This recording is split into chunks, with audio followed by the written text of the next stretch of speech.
پاکستان کے social media اور print media پہ ایک ہی نام ڈسکس ہو رہا ہے، سنتھیا ریچی کا۔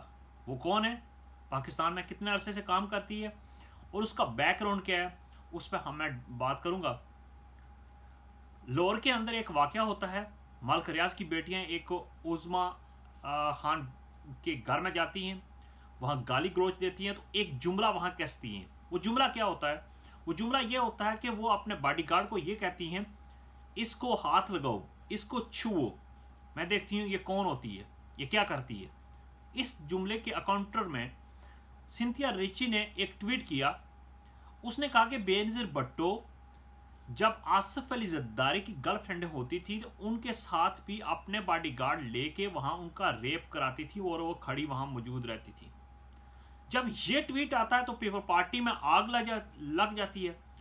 آف کورس کہ وہ ایک ڈیتھ ہو چکی ہے، اگر جس بندے کی ڈیتھ ہو چکی تو اچھے الفاظ میں یاد کرنا چاہیے، لیکن پیپل پارٹی کی طرف سے شازیہ مری نے ایک ویڈیو بنا کے ٹویٹر پہ اپلوڈ کی۔ اس میں یہ کہا گیا یہ عورت پاکستان میں کیا کر رہی ہے اور کیا اس کا بیک گراؤنڈ کیا ہے، اور یہ اس نے ویڈیو بنائی۔ تو اس کے جواب میں سنتھیا ریچی نے کہا کہ آپ کا خفیہ نکاح مراد شاہ سے ہے۔ اس کے بعد آپ کو میں بتاتا چاہوں، شازیہ مری پردے سے غائب ہو جاتی ہے۔ پھر شازیہ مری کی ایک چھوٹی بہن ہے، وہ کرٹیسائز کرتی ہے، اور اس کی ویڈیو اس کی پکچریں امریکہ کی پارٹی سے ایک کلب سے وہ نکال کے سنتھیا ریچی جو ہے وائرل کر دیتی ہے۔ شازیہ مری کی بہن بھی پردے سے غائب ہو جاتی ہے۔ اس کے بعد آتے ہیں واب ریاض، جو ترجمان سندھ گورنمنٹ کے، وہ آتے ہیں، وہ تنقید کرتے ہیں۔ اس کے بعد سنتھیا ریچی فوراً ان کی پکچریں امریکہ کی ایک نائٹ کلب کے وہ ڈانسر کے ساتھ نکال کے وائرل کر دیتی ہے۔ مرتضیٰ واب بھی غائب ہو جاتے ہیں۔ اس کے بعد ایک سینیٹر ہیں پیپل پارٹی کے، وہ آئی ایس آئی کے ہیڈ کو خط لکھتی ہیں کہ یہ عورت جو ہے پاکستان میں ایک سیکیورٹی رسک ہے، اس کے بارے میں اس کے بارے میں کارروائی کی جائے۔ تو وہ سنتھیا ریچی اس کی خاتون کے کچھ ہی ٹائم بعد اس کا فراڈ کا کہتی ہے کہ آپ نے 1,70,000 ریال کا سعودی عرب کے اندر جو سکول چلاتی تھی، آپ نے فراڈ کر کے پاکستان بھاگ کر آئی ہیں، آپ تو ڈیفالٹر ہیں، آپ تو وہاں پہ کیس موجود ہے۔ اس سے پہلے یہ کسی کو باتیں ہی نہیں پتہ تھیں۔ تو وہ جو سینیٹر صاحب ہیں وہ بھی غائب ہو جاتی ہیں پردے سے۔ اس کے بعد ایک قدم اور آگے جا کے سنتھیا ریچی کیا کہتی ہے کہ سابقہ پرائم منسٹر یوسف رضا جیلانی پہ الزام لگاتی ہے، انہوں نے میرے سے ریپ کرنے کی کوشش کی گئی ہے، اور ملک رحمان ملک نے میرے ساتھ ریپ کیا ہے، اور اس کے بعد شہاب الدین نے بھی کوشش کی ہے۔ تو جب ان تینوں بندوں کو ایسے الزامات لگائے تو ان کے جب رد عمل میڈیا نے لیا، تو آپ کو میں بتاتا ہوں یوسف رضا جیلانی کی سٹیٹمنٹ کیا آتی ہے۔ یوسف رضا جیلانی کی سٹیٹمنٹ یہ آتی ہے، یہ کس نے اس کو اتھارٹی دی ہے کہ ہم سے جواب پوچھے، الزام لگا سکے، اس طرح کی کمزور سٹیٹمنٹ۔ اور پھر یہ کہتے ہیں کہ جی میں اس عورت کو جانتا نہیں ہوں۔ تو اس کے بعد سنتھیا ریچی نے ان کی پکچرز ساتھ بیٹھی ہوئی ہیں، جس طرح کوئی اسٹیٹ آف ہیڈ بیٹھتا ہے، ایک طرف صدر اور ایک طرف پرائم منسٹر بیٹھتا ہے، اس طرح کی ساتھ بیٹھی ہوئی ہے یوسف رضا جیلانی کے ساتھ، وہ وائرل آ جاتی ہیں۔ اور اس کے بعد یہ ان کے جب کمزور اور جھوٹ ان کے پکڑے جاتے ہیں تو اس میں لگتا ہے کچھ دال میں کالا ہے۔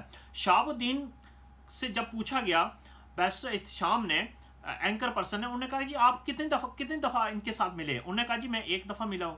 تو انہوں نے کہا جی ہم نے ریسرچ کیا ہے، آپ تو تقریباً 5 6 7 دفعہ ملے ان کے ساتھ۔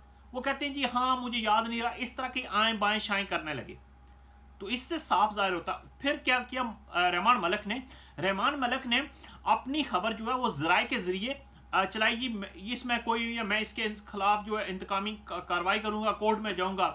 تو ملک رحمان نے کیا کیا، 50 ارب کا ارجانے کا نوٹس سنتھیا ریچی کو بھیج دیا گیا، غلط ایڈریس پہ، ان کے گھر کے غلط ایڈریس پہ بھیج دیا۔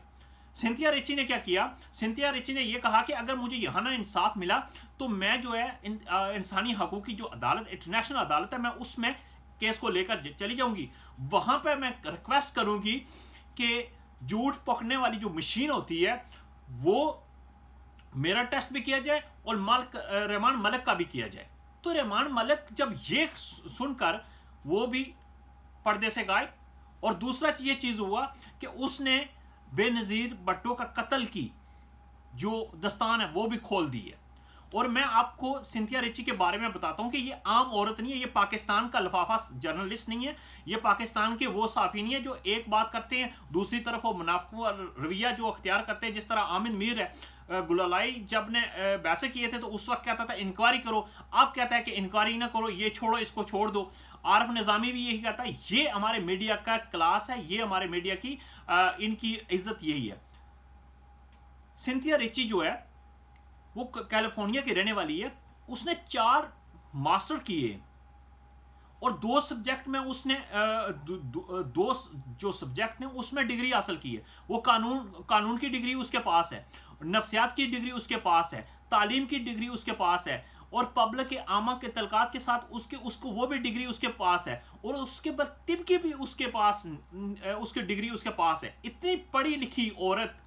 اور اس کے بعد میں آپ کو بتا دینا چاہتا ہوں کہ یورپ کے اندر یا امریکہ کے اندر کوئی بھی جرنلسٹ اگر کوئی بات کرے گا اس کے پاس ثبوت ہوں گی تو وہ بات کرے گا, اگر ثبوت نہیں ہوں گی وہ بات نہیں کرے گا. انہیں پتا ہے کہ یہاں کے قانون بڑے اسٹرکٹ ہیں, ہمیں ہر جانے کا نوٹس آ سکتا ہے, ہمیں جو فائن ہو سکتا ہے اس کے بعد ہمیں جیل بھی ہو سکتی ہے. تو یہ میں آپ کو آپ کے سامنے یہ حیثیت رکھنا میں آپ کے سامنے رکھی ہے. اب کیا ہوا ہے, اب پوری اس کے بعد آپ کو ایک بڑی امپورٹنٹ بات میں بتانا چاہتا ہوں کہ بلاول بھٹو پہ ایسا گنونا الزام لگایا. اس نے کہا کہ ڈیوڈ جیمز ہے, ایک اس کا بوائے فرینڈ ہے جو 7 سال سے بلاول ہاؤس میں رہتا ہے.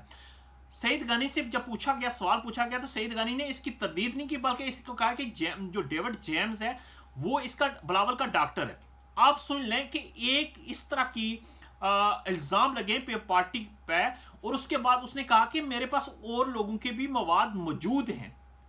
میں یہ ڈیمانڈ کرتا ہوں کہ پاکستان کی اتھارٹیز سے, پاکستان کی ایجنسیوں سے میں کہتا ہوں کہ انویسٹیگیشن ہونی چاہیے, دودھ کا دودھ اور قوم کے سامنے آنے چاہیے کہ یہ جو ہمارے لیڈر ہیں جن کو ہم ووٹ دیتے ہیں, جن کا ہمارا ٹیکس کا پیسہ جاتا ہے, وہ کیا کیا کرتے ہیں, عوام کے سامنے آنا چاہیے. اگر وہ غلط ہے اس کو سزا ملنی چاہیے, اور اگر وہ سچی ہے تو ان سب کے جتنے بھی نام لیے ان کو بھی سزا, ان کے خلاف کارروائی ہونی چاہیے. شکریہ.